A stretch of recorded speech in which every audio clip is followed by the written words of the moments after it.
한미동맹은 미래로 나아가는 동맹이고 행동하는 동맹입니다. An endless possibility. Nothing is beyond our ability to reach when our nations and our people stand united.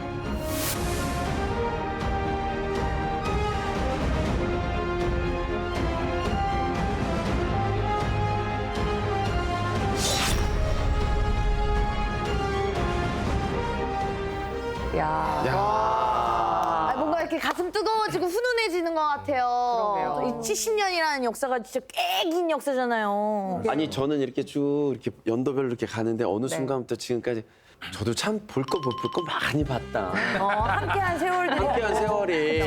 맞아요. 농담하는 게 아니었다니까. 예.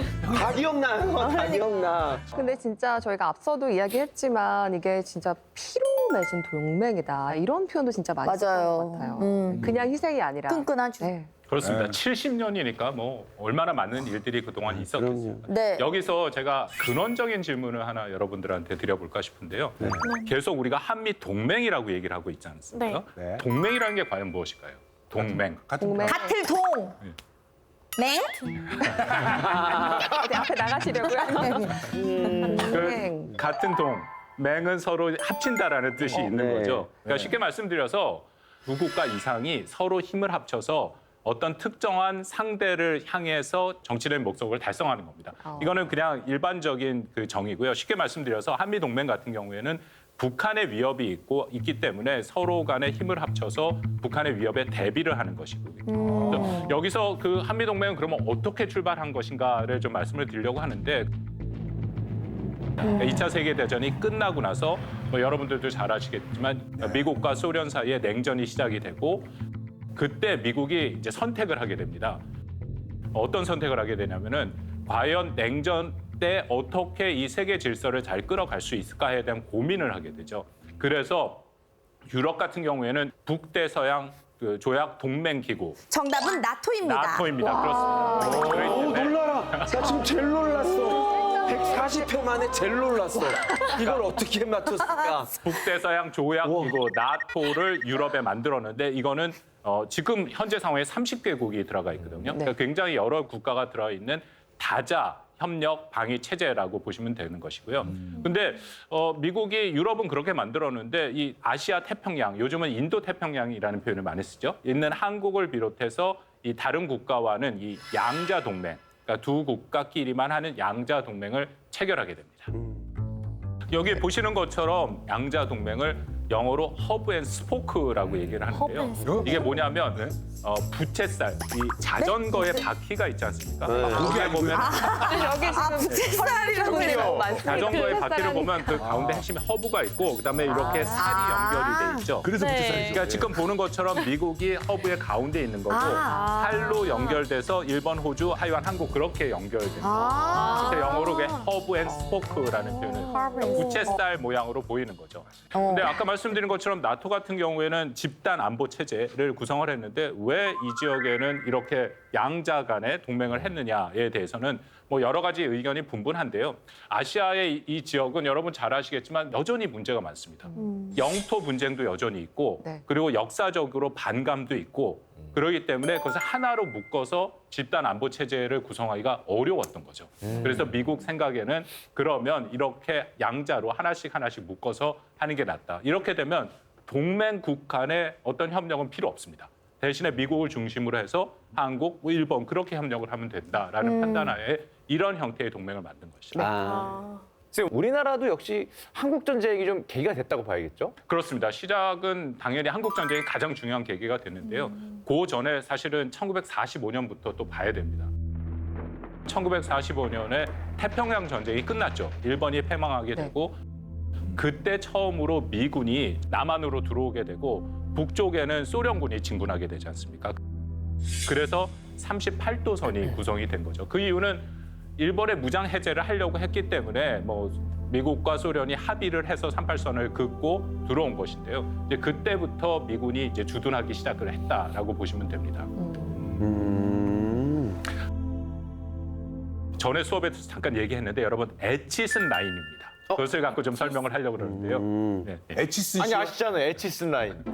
자, 우리가 다 이제 배웠죠? 배웠어요. 예, 그렇지만 우리 시청자 여러분들 이 방송 다 보시는 건 아니니까 다시 한번 우리가 친절하게 한번 설명을 드리는 걸로 할까요, 선생님?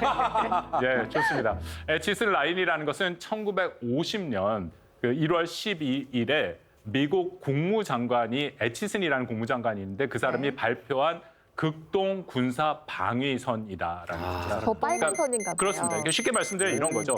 이 선을 그어놓고 이 선의 북쪽은 미군이 주둔하지 않고 남쪽으로만 자신들이 방위에 집중한다라는 거죠.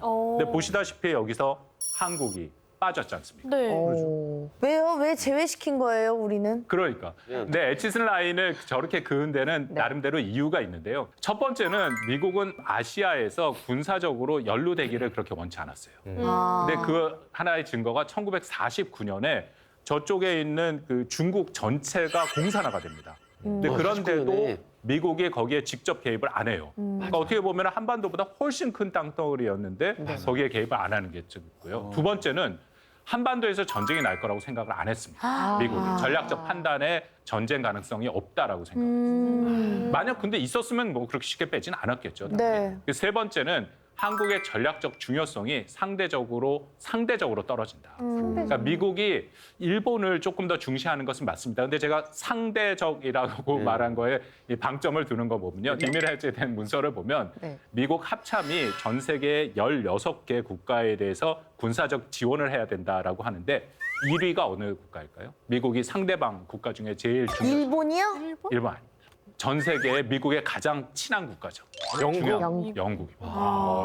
영국 사람들은 여전히 미국을 약간 동생 그런 생각을 해요. 그러니까 자기네가 보내서 미국을 만들었다 약간 그런 생각들이 있어서 거기야말로 좀 특수한 관계인데요. 그래서 1위는 영국이 맞고 아. 전체 16개 국가 중에 일본이 13위고 한국이 15위입니다. 그러면 어떻게 보면 그렇게 차이가 크게 나는 것은 아니다라고 볼 수 있죠. 그렇고요. 근데 중요한 것은 드디어 예상치 못한 아까 네. 말씀드린 미국이 전혀 예상하지 못한 전쟁이 발생했죠. 바로 73년 전 오늘입니다. 여러분 잘 아시는 1950년 6월 25일 한국 전쟁이죠.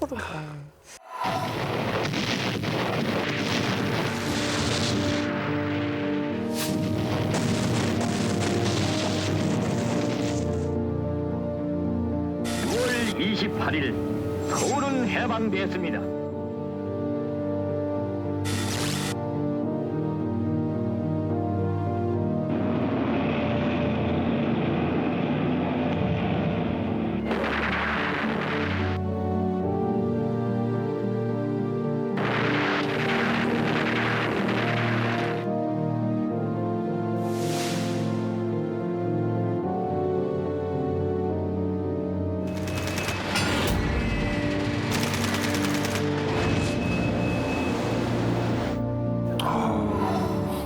(6.25) 전쟁 원인에 대해서는 굉장히 많은 해석들이 있지만 정확하게 말씀을 드리면 이것은 중국, 소련 그리고 김일성의 북한이 공모해서 남침으로 시작된 전쟁입니다.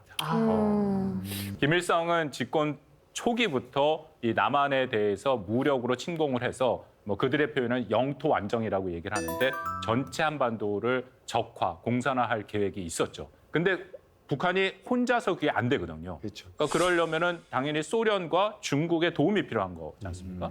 그래서 계속 김일성이 스탈린과 중국의 마오쩌둥한테 도움을 청하는데 스탈린 같은 경우에는 계속해서 전쟁은 안 돼, 전쟁은 안 돼 그렇게 얘기를 하고 있다가 마침내 1950년 3월 30일부터 4월 25일 거의 한 달 가까이죠.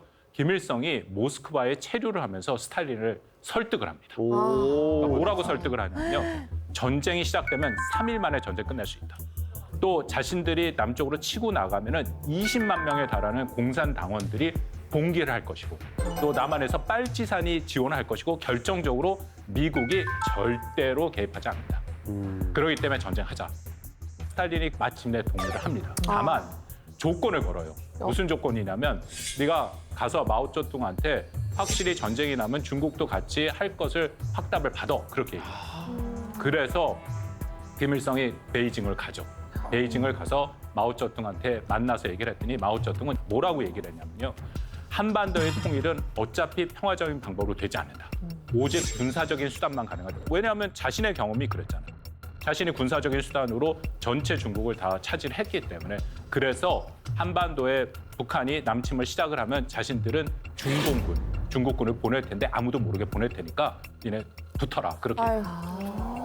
한국 전쟁에 대해서 뭐 여러 가지 분석이 있지만 어쨌든 말씀드린 김일성, 마오쩌둥, 스탈린이 전쟁을 공모해서 시작을 안 했으면 한국 전쟁 안 일어나죠. 그렇기 때문에 그것은 전적으로 그들 세 명의 책임이다. 그렇게 저는 판단합니다. 때리면 안 되지. 그런 상황이 나오니까 미국이 예상치 않던 전쟁이 발발했잖아요. 네. 뭐 당황은 했지만 전쟁이 시작이 되는 것을 어떻게 생각을 했냐면 이것은 공산주의자들이 이 민주주의에 대한 도전이다라고 생각했어요. 그래서 당시에 그 미국 대통령이 트루만 대통령이었는데요. 긴급 국가안보회의를 구성을 하고 그리고 전쟁에 참전을 결정을 해서 결국은 미군을 보내게 됩니다. 그 에치슨 라인에 보면 사실 바깥에 있어서 혹시라도 김일성의 판단처럼 참전을 안 했을 뭐 가능성이나 뭐 그런 게 얘기가 좀 됐었을까요? 그러니까 공산권에서 나온 문서들을 보면은 아까 말씀드린 것처럼 김일성이 스탈린을 설득하는 것 중에 하나가 바로 그거였어요. 왜냐하면 스탈린 입장에서 제일 걱정되는 게 혹시 전쟁을 시작하면 미국이 들어오면 안 되지 않습니까? 네. 그랬더니 김일성이 얘기하는 것 중에 하나가 에치슨 라인 본 빠져 있기 때문에 전쟁을 시작하면 김일성은 굉장히 단기간 내에 끝낼 수 있고 그리고 미국은 들어오지도 못한다, 안 한다 그렇게 얘기를 했던 것이죠.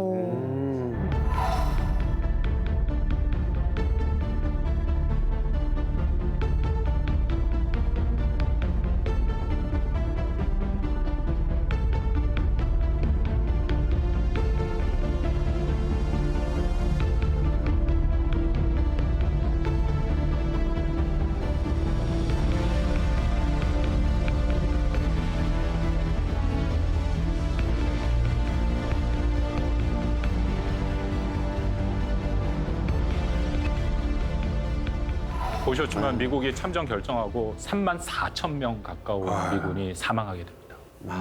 근데 전쟁은 생각보다 길었습니다. 네. 1950년 6월 25일 날 시작하고 3년 가까이 이뤄졌죠.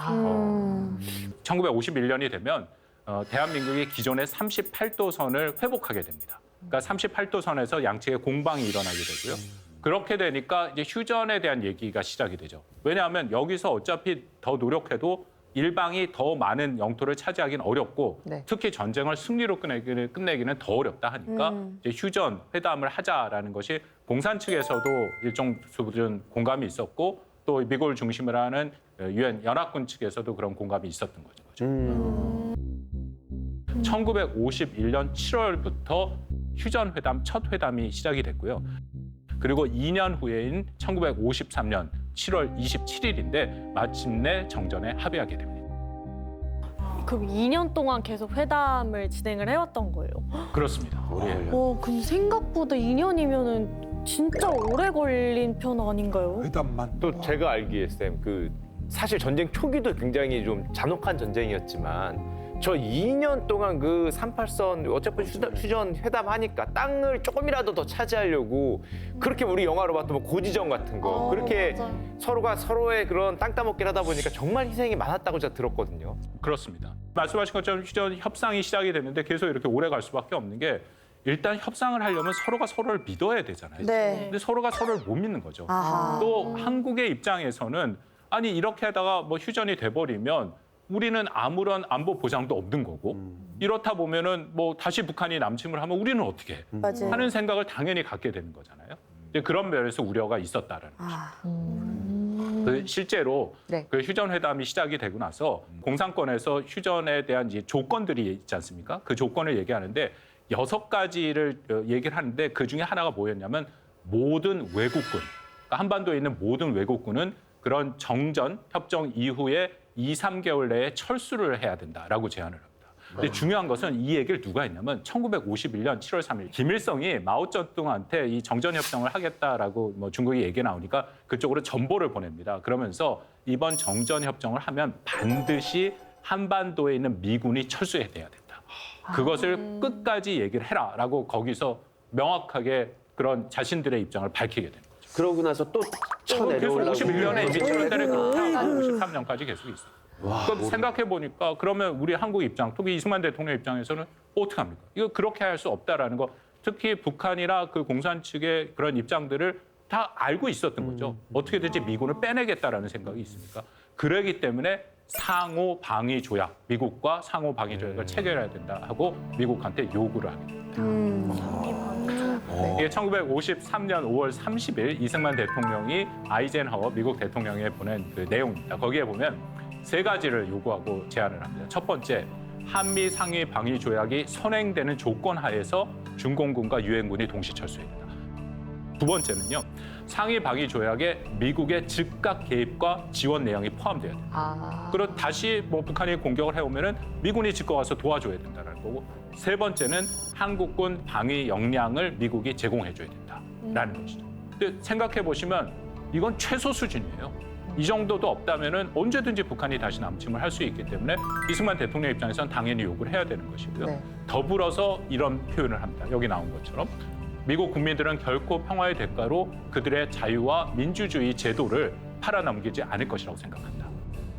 쌤, 근데 대통령한테 보냈는데 국민들을 언급한 게 굉장히 좀 눈에 띄는데 네. 국민들의 어쨌든 그런 인식들을 되게 강조하면서 뭔가 카드로 좀 사용을 했나 봐요. 그렇습니다. 그리고 또 그만큼 절박함이 있었던 것이죠. 여기서 휴전협정이 이루어져 버리면 다시금 한반도는 전쟁의 호화 속에 들어갈 수 있고 한국의 안보는 아무것도 보장이 안 되고 왜 이런 말씀을 드리는 게 미국은 이 한미 상호 방위 조약이라는 것 자체를 맺고 싶어 하지 않았습니다.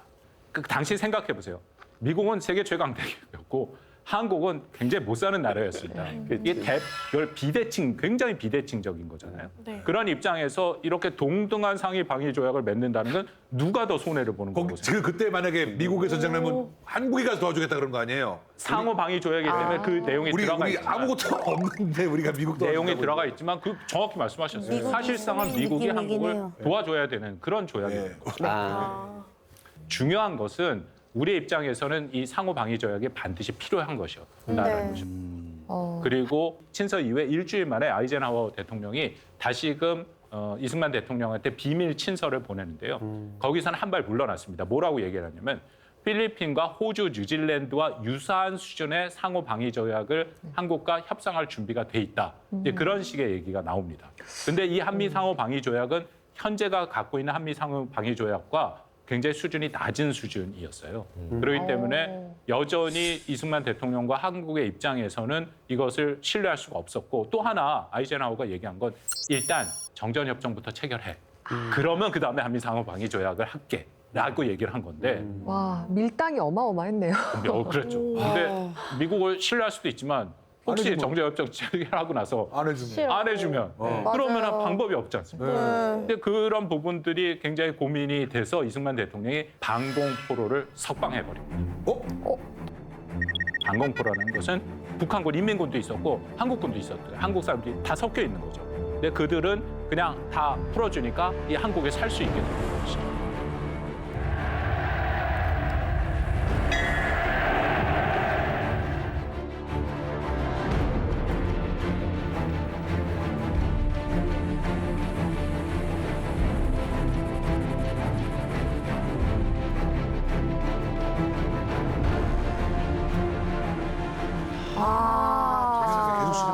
그럼 이승만 대통령의 의도는 뭐예요, 저거를? 미국이 원하는 것은 정전 협정이었고 공산권도 원하는 거 압박을 가한 거죠.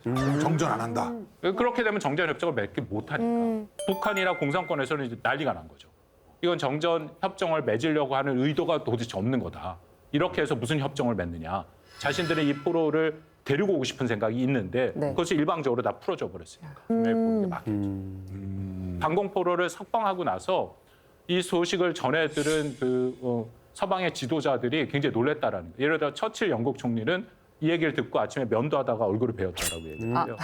아이젠하워 대통령은 거친 표현까지 했습니다. 우리는 친구 대신 다른 적을 얻은 것 같아 보인다라는 얘기죠. 이게 국제적으로 굉장히 큰 사건이었나 큰 봐요. 선생님, 그러면 이승만 대통령의 방공포로 석방 이 전술이 벼랑 끝 전술이 먹혔다고 봐야 되는 거예요? 결론적으로 먹혔죠. 왜냐하면 그 다음에 6월 25일 날 방공포로 석방하자마자 결국은 아이젠하워 대통령이 특사를 보내서 한국과 상위 방위 조약 체결을 논의하기 시작합니다. 정전협정 맺기 전에.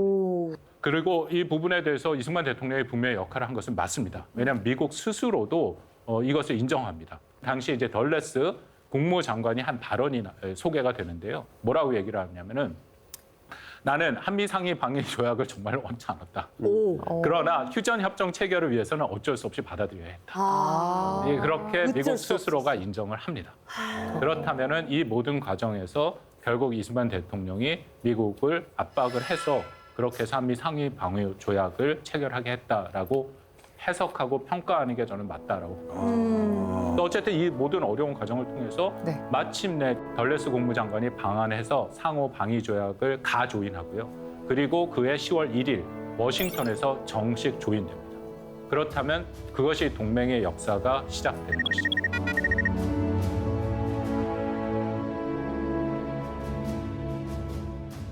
올해를 70주년이라고 말씀을 드리는 게 바로 53년 한미 상호 방위 조약이 체결된 그 순간을 공식적인 한미 동맹의 출발점으로 보고 올해로 70주년이 됐다라고 얘기를 드린 것입니다. 근데요, 쌤, 저 궁금한 게 한미 상호 방위 조약의 내용이 정확히 뭐예요? 두 가지가 핵심입니다. 하나는 말 그대로 상호 방위 조약이잖아요. 네. 그렇기 때문에 한국이나 미국이 위협에 처했을 때 서로 도와준다. 그러니까 쉽게 말해서 공격하면 적이 공격하면 같이 힘을 합쳐서 싸운다라는 얘기고 네. 또 하나는 주한 미군이 이제 육해 공군이 한반도 이 남한에 주둔할 수 있는 근거가 마련돼 있습니다. 그 두 가지가 중요하다라고 저는 생각합니다. 그런데 한미 상호 방위 조약에서 지금도 많은 사람들이 좀 잘못 이해하는 게 있어요. 뭐냐면 한국이 북한에 의해서 다시 공격을 받으면 미국이 자동으로 개입한다. 네. 한미 상위 방위 조약에 그런 내용은 없습니다. 뭐라고 돼 있냐면은 각국이 처한 그 법에 따라서 거기에 따라서 결정한다. 예를 들어서 미국 같은 경우에는 전쟁 선포권은 미 의회가 있거든요. 네. 그래서 거기서 결정을 해야지 자동으로 들어오는 것은 아니다. 하지만 한편으로는 의회에서 잠깐 우리의 이득에 맞지 않아. 빠져 하면서 땅땅땅 때리면 빠질 수도 있는 조항이 되긴 하네요. 있긴 한데요. 그렇기 때문에 한미 상호 방위 조약의 두 번째 조항이 매우 중요합니다. 주한미군이 여기 있어야죠. 한번 생각해 보세요. 주한미군이 한반도에 남한에 있다면 북한이 공격할 때 미군부터 공격하게 돼 있습니다. 그래야 자신들이 원하는 군사적인 목적을 달성할 수밖에 없습니다. 시스템상. 예, 그렇게 되면은 당연히 미군이 공격을 받는 거니까 자동적으로 미국이 개입하게 되는 것이죠. 그래서 주한미군이 여기에 주둔을 하고 있기 때문에 북한이 섣불리 그렇게 공격을 하거나 군사적인 행동을 할 수 없는 것이죠. 그건 저는 가장 중요한 억제 효과가 있다라고 생각을 합니다. 선생님, 근데 부부도 살다 보면은 그리고 또 70년이라는 세월을 살다 보면은 한두 번 싸운 게 한 70만 번은 싸울 것 같은데 지금 몇 번 싸웠어요? 몇 년 지금 됐죠, 이제 결혼? 5년 됐으니까 50만 번? 예. 근데 선생님, 이 한국이랑 미국은 70년이면 이게 진짜 짧은 세월이 아닌데 단 한 번도 위기가 없었을까요? 아유, 당연히 위기가 있겠다. 있죠. 왜냐하면 방금 말씀하신 것처럼 부부도 그렇게 갈등을 하는데 국가라는 것은 기본적으로 자신들의 이해가 있지 않습니까? 네. 그리고 또 국가 정책의 우선순위가 있을 수밖에 없잖아요. 이제 그런 것으로 인해서 갈등은 분명히 있었습니다. 특히 1960년대 후반부터 1970년대 거의 끝까지 한미 간의 동맹에서 굉장히 위기의 순간들이 적지 않게 있었습니다. 시작은 이 두 사건, 68년에 있었던 두 사건입니다. 그때 석천님 계셨나요? 계셨죠? 네. 태어나기 바로 전입니다. 네, 태어나기 그때 환갑 전입니다. 아니셨나요? 저는 그때 있었습니다. 그때 태어났습니다. 그러셨어요. 이거 보시면 이건가요? 우와. 뭐 그 역사의 한국의 김신조. 저 알아요. 김신조 사건. 김신조. 맞습니다. 어떻게 알아? 정확히 아시네요. 이순 씨. 네? 정말 이제 쌤과 함께 하다 보니까 이제 거의 준 전문가가 돼가시네요. 제가 이 자리까지도 갈 수 있을 것 같습니다. 저희 좀 사양하겠습니다. 방금 풍어를 옮다고 하려고 했어요. 저렇게 들었습니다. 잡혀서 나중에 목사님인가? 맞습니다. 네. 이게 68년에 발생했던 121 청와대 기습 사건, 이른바 김신조 사건이라고 불리는 것이고요. 그 며칠 후에 푸에블로고 납치 사건이 같은 68년, 뭐 며칠 간격으로 발생을 합니다. 이 두 가지가 한미 관계에서 어려움을 주는 사건이었는데 왜냐하면 첫 번째 김신조 사건이라는 것은 1월 21일, 68년 1월 21일에 북한이 특수공작원 31명을 남측으로 보내서 목표가 뭐였는지 아세요? 네. 목표가? 대통령의 목숨이요. 맞아요. 그 당시에 그 나중에 김신조가 유일하게 생포가 되지 않습니까? 네. 그래서 뭐라고 얘기하냐면 박정희 모가지 따로 왔습니다. 맞아.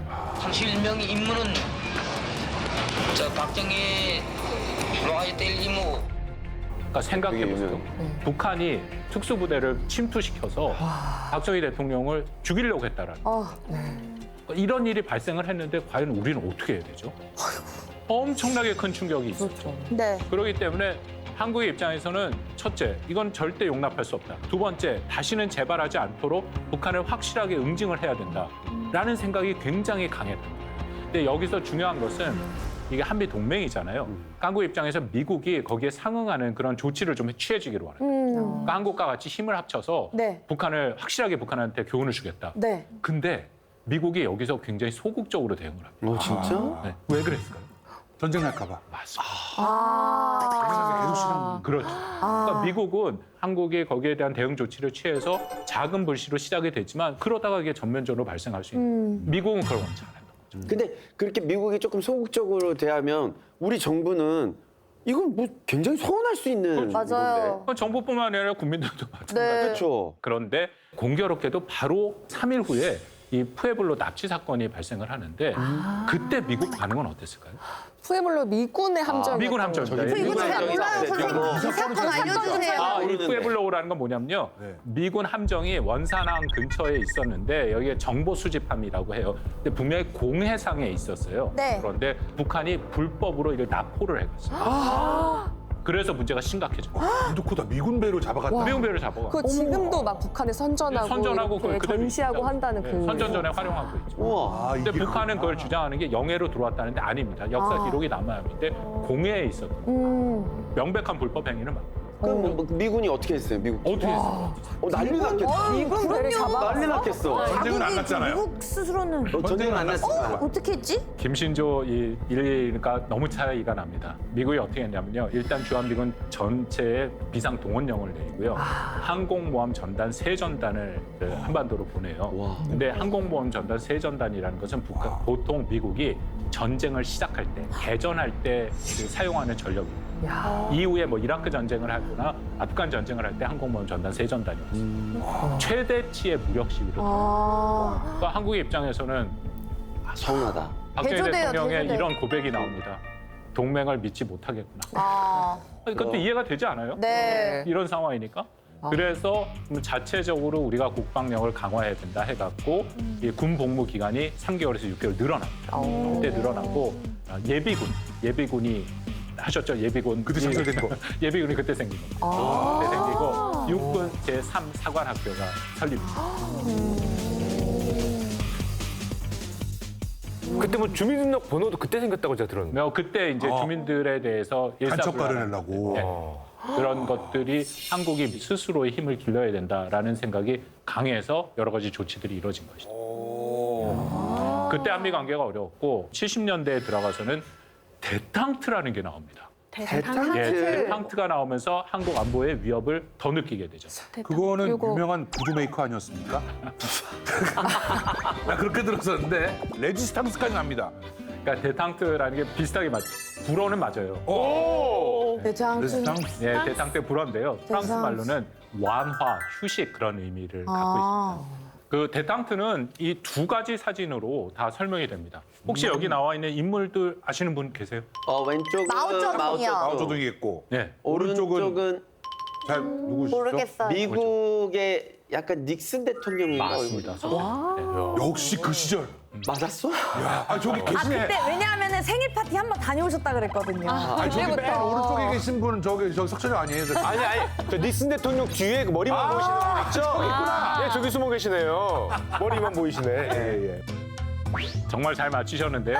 어쨌든 중요한 것은 두 사진에 공통적으로 나타나는 인물이 있다. 닉슨. 아까 석천님 말씀하신 리차드 닉슨 미국 대통령입니다. 그러니까 닉슨 대통령이 중국의 지도자 마오쩌둥과 만나는 사진이고 이쪽의 사진은 닉슨 대통령이 소련의 서기장 브레즈네프를 만나는 사진이에요. 70년대입니다. 여러분 한번 생각해 보세요. 70년대만 하더라도 여전히 베트남 전쟁도 있었고 미국의 제1적은 중국과 소련이었어요. 근데 갑자기 사진을 보면 다 악수하고 저 악수하는 거잖아요. 그 표정이 너무 맑아요. 그러니까 말 그대로 대탕트가 시작이 된 거고 긴장 완화. 시작은 1972년 닉슨이 중국을 방문합니다. 그래서 마오쩌둥을 만나서 그 유명한 상하이 성명을 발표하는데요.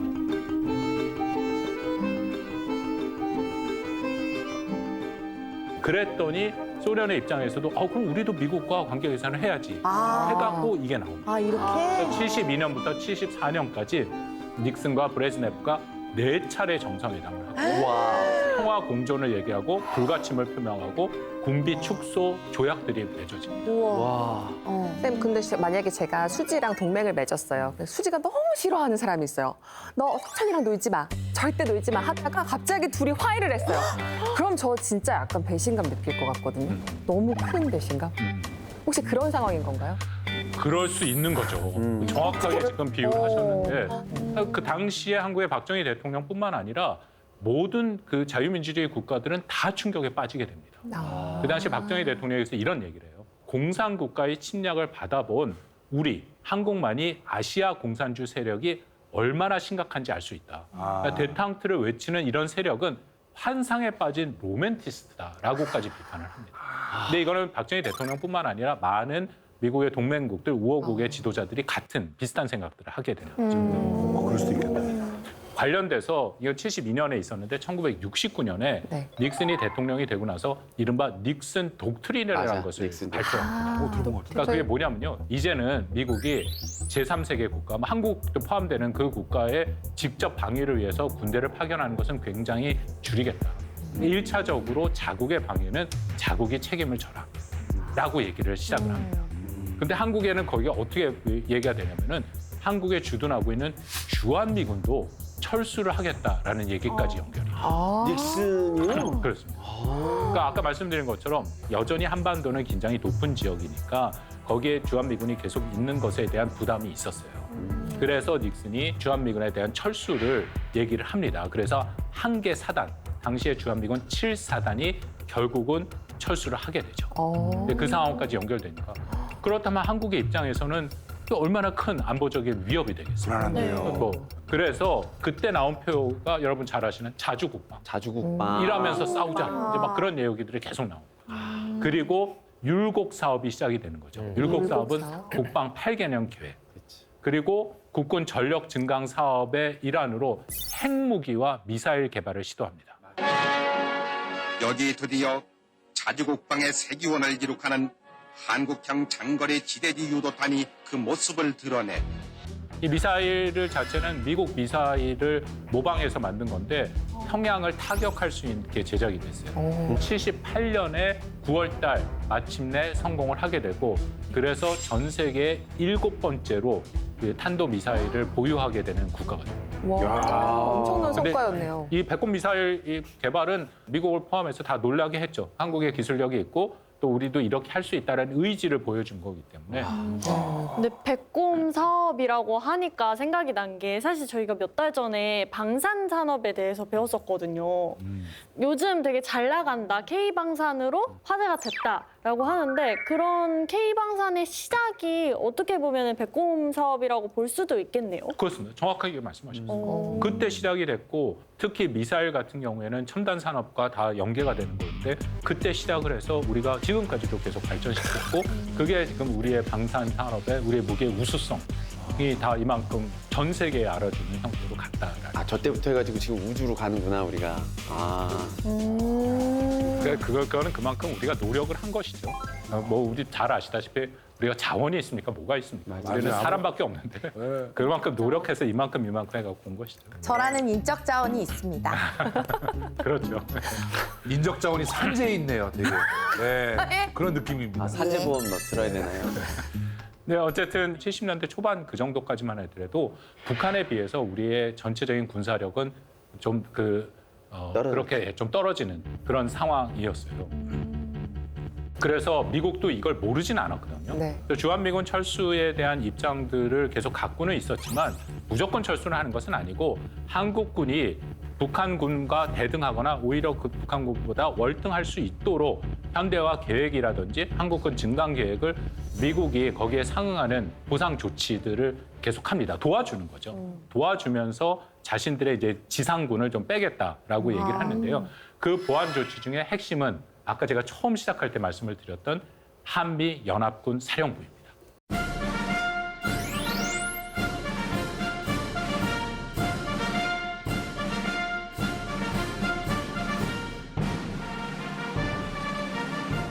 굉장히 큰 의미가 있거든요. 이제는 북한의 도발에 대해서 따로따로 하는 것이 아니라 하나의 지휘 통제 안에서 이른바 원팀이 되는 거죠. 그 원팀이 돼서 전쟁을 한다. 그냥 상식적으로 따로따로 하는 것보다 원팀이 돼서 전쟁을 하면 훨씬 더 전쟁 수행 능력과 억제 능력이 향상되는 거죠. 근데 어쨌든 이 한미연합사가 창설된 다음에 미국이 주한미군 추가 철수를 중단하겠다는 입장을 밝히는데요. 그리고 나서 80년대로 넘어가니까 이제 그 당시에 이제 신냉전이라 해서 레이건 대통령 등장하고 그렇더니 당연히 공산권에 대해서 강경한 조치들이 취해지게 되고 그렇다면 주한미군을 비롯해서 미국에 전진 배치된 미군에 대해서는 건드리지 않고 오히려 강화하는 조치들로 가죠. 와, 지금 뭐 여러분께서는 사랑과 전쟁의 전쟁편까지 진짜 삭막히게 달려온 것 같아. 이게 70년 역사의 지금 절반 정도 본 거잖아요. 지금 보니까 너무나 많은 일들이 있었네요. 그렇습니다. 어쨌든 20세기 후반 21세기로 접어들면서 한미 동맹은 드디어 또 한 번의 변화를 맞게 됩니다. 냉전의 상징으로서 동서분단의 실체로 자리 잡고 있던 베를린 장벽의 개방은 2차 세계대전 이후 가장 큰 사건으로 받아들여지고 있습니다.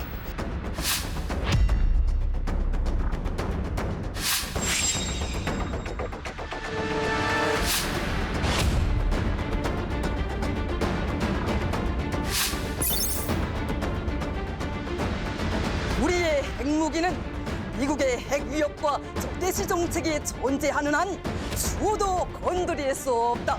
7차 핵실험 역시 언제든지 가능할 것으로 평가했습니다. 그 이후에 한미동맹은 어떻게 된다고 봐야 될까요? 제가 한번 질문을 역으로 드려보고 싶어요. 되면 주한미군이 여기 필요하고 한미동맹이 필요할까요? 필요할 것 같습니다. 어떤 상황이 되냐면 그렇게 얘기해요. 진짜 저는 평화를 원하거든요. 가정의 평화부터 좀 지키시고. 걔는 말로 안 돼. 평화주의자. 냉전이 끝나서 사실은 기대가 있었죠. 드디어 이제 평화가 오고 한반도에도 좀 평화로 온다 하는데 참 안타깝고 속상하게도 한반도의 평화의 모습은 보이지 않고 한미동맹은 새로운 도전에 직면하게 됩니다. 북한 핵 문제죠.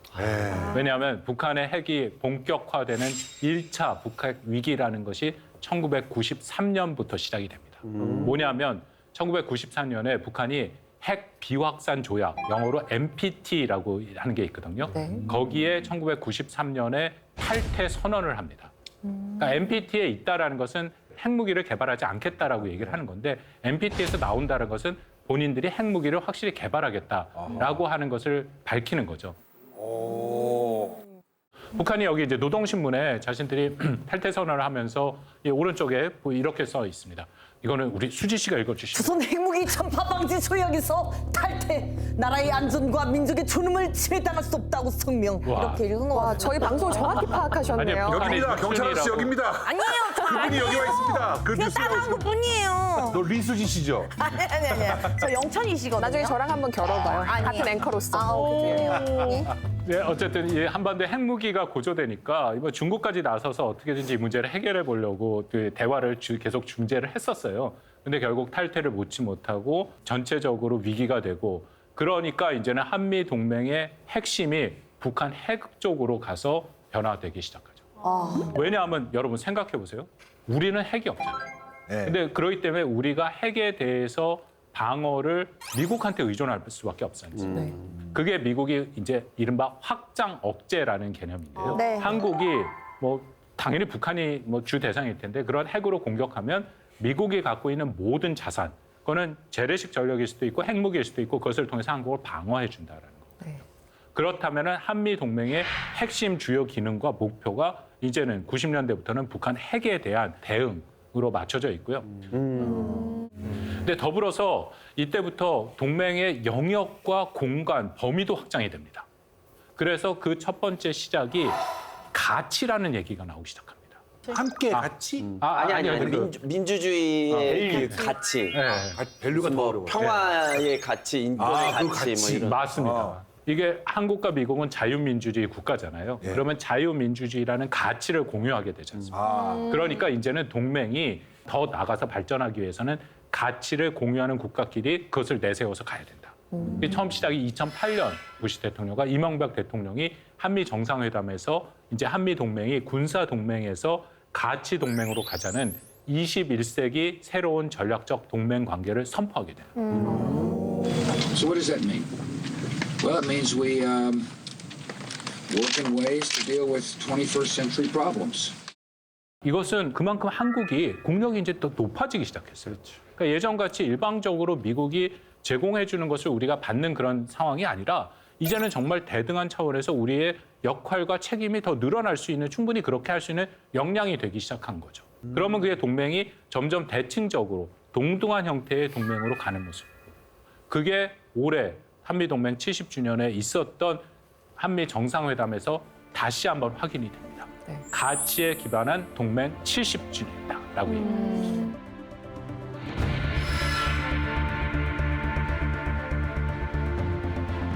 한미 동맹을 글로벌 포괄적 전략 동맹으로 발전시켜 나간다는 목표를 공유하고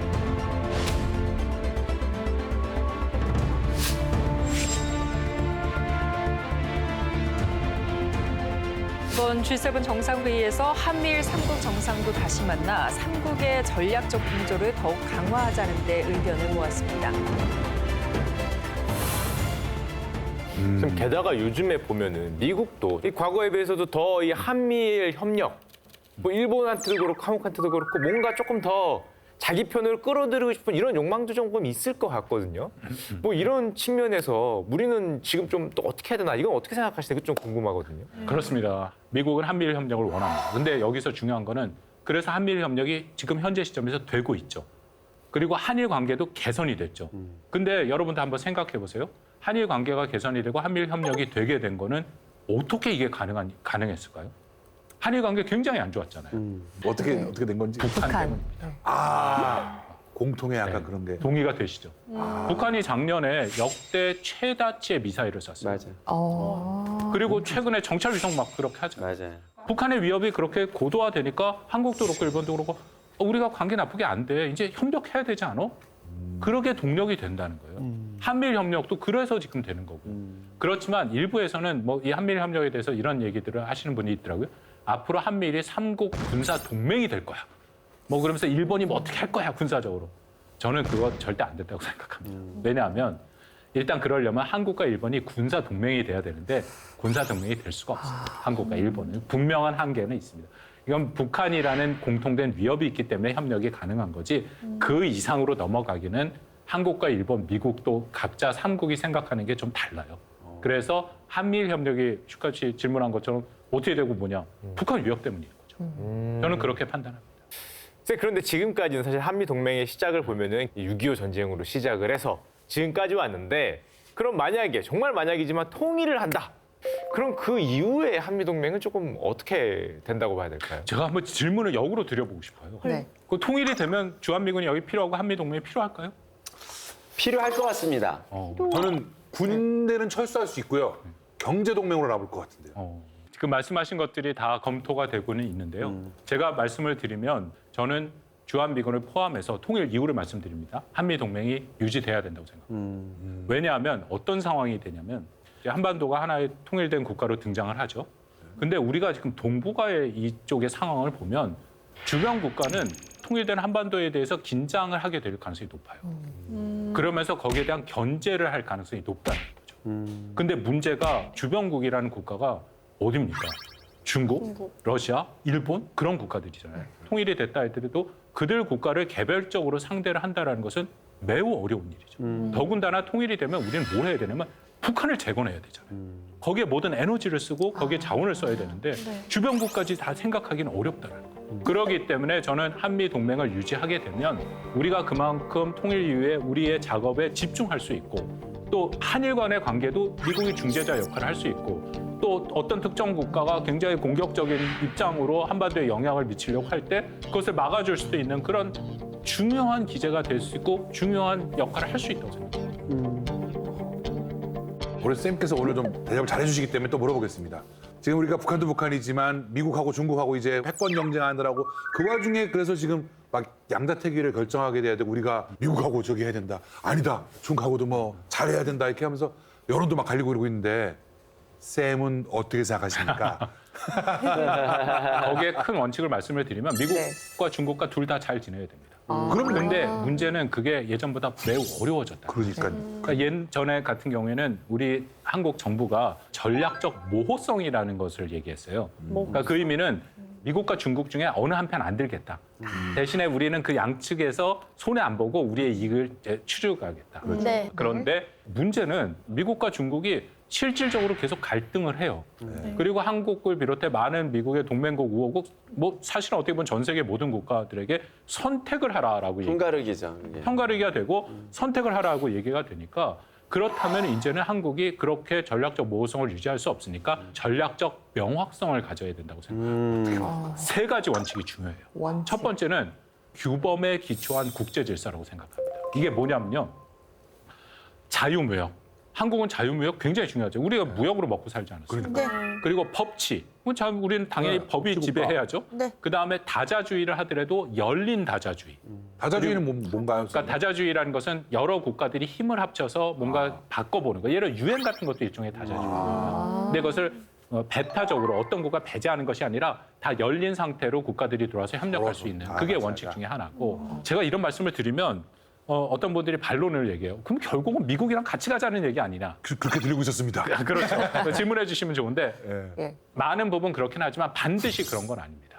왜냐하면 여러분 최근에 얘기 들어보셨겠지만 미국의 인플레이션 감축법이라든지 아니면 반도체법 같은 게 있거든요. 그게 자국 우선주의잖아요. 네. WTO에 그런 기반한 것을 훼손하는 거고 자유무역에 반하는 행위입니다. 미국 내에서도 굉장히 비판의 여론이 커요. 그건 규범에 기초한 국제 질서를 훼손하는 겁니다. 그런 거에는 한국이 확실히 발언을 해야죠. 미국 니네 잘못하는 거다. 이렇게 하면 안 된다. 우리가 그 규범에 기초한 국제 질서에 따라서 우리가 앞으로의 우리의 행동 정책을 결정하나. 그게 첫 번째고요. 두 번째는 원칙 정한 다음에 이리저리 흔들리면 안 되잖아요. 일관성 있게. 그게 어떻게 보면 더 중요해요. 네. 한번 뭘 정했으면 거기에 대해서 불편한 국가들이 있을 겁니다. 그렇지만 한국이 꾸준하게 비판해도 간다면은 그 국가가 나중에는 한국은 원래 저런 국가야. 한국의 입장은 저거야 하고 예측 가능하게 되는 거예요. 투명성을 갖게 되는 거예요. 와, 진짜. 그러면은 이제 그것을 수용하게 되는 거죠. 그다음에 세 번째, 이것도 중요한데요. 이제는 아까 말씀드린 것처럼 우리가 더 이상 손해 안 보고 살 수 없습니다. 우리가 이 정도의 국력을 가졌으면 이제는 우리도 책임지고 때로는 우리도 비용을 지불해야 돼요. 그러니까 아무런 손해를 안 보고 살겠다라는 것 자체가 우리가 그만큼의 우리의 위치와 지위와 우리의 역할을 축소하는 겁니다. 우리는 힘이 있는 국가예요. 여러분 군사력 세계 6위고요. 세계 경제권으로 따지면 세계 10위의 경제력을 갖고 있습니다. 그렇다면 우리가 앞으로 한미 동맹도 훨씬 더 동등한 차원에서 움직일 수가 있어요. 근데 이 동등하다라는 게 그냥 되는 게 아니에요. 동등한 거에는 책임과 비용이 따릅니다. 그렇기 때문에 국제사회의 책임 있는 일원으로서 때로는 이 비용도 지불할 각오를 해야 되고 저는 한미 동맹이 이 원칙 하에서 진화돼야 되고 발전돼야 된다고 생각합니다. 그렇습니다. 마지막으로 이승만 대통령이 67년 전에 아이젠하워 대통령에게 보낸 친서가 있었다라고 얘기했죠. 그 내용을 한번 더 인용하겠습니다. 거기 뭐라고 하냐면 말이 아니라 행동이 국제 침략을 억제할 것, 행동하자라는 것을 강조합니다. 그러니까 우리도 이만큼의 어떤 위치와 또 이만큼의 능력을 가졌으면 원칙을 세우고 이제는 한 발 한 발 같이 전진할 필요가 있는데 저는 여전히 그 최상의 파트너는 미국이라고 생각합니다. 그래서 한미 동맹을 유지하고 오히려 한미 동맹을 우리가 좀 더 예전보다 주도적으로 끌어가면서 동맹의 앞날을 진화시키고 발전시키는 게 중요하다고 생각합니다. 네, 감사합니다. 동맹이라는 게 동행이 될 수 있을 거라는 그런 생각이 들었어요. 한미동맹 70년, 사람으로 치면 거의 70년 지기인 셈이잖아요. 득이 되는 진정한 우방 그리고 건강한 동맹으로 발전하기를 바랍니다. 오늘 박원곤 쌤과 함께했습니다. 고맙습니다. 감사합니다.